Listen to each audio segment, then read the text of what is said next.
सबको और मेरी तरफ से आप सब लोगों को ईद की बहुत बहुत मुबारकबाद। और उम्मीद करता हूँ कि आप अपने घर वालों के साथ, अपने दोस्तों के साथ और अपने चाहने वालों के साथ ईद उल फितर की खुशियाँ बहुत अच्छे तरीके से सेलिब्रेट कर रहे होंगे। यहाँ पर अपनी कराची की ऑडियंस के साथ एक अपडेट शेयर करना चाहूँगा कि कराची के हवाले से गुज़िश्ता रोज़ से ये ख़बर चल रही है कि कराची में ईद के तीनों दिन तूफ़ानी बारिशों का इम्कान है। तो इस हवाले से एक क्लैरिफिकेशन है कि कराची में एज सच बारिश का कोई इम्कान नहीं है, सिर्फ तेज़ हवाओं की पेशगोई की गई थी।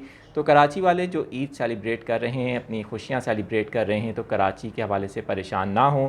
कराची में कोई तूफ़ानी बारिश का इम्कान नहीं है, ना ही कोई हल्की बारिश का इम्कान है। सिर्फ तेज़ हवाएं यानी तेज़ समंदरी हवाएं चलती रहेंगी।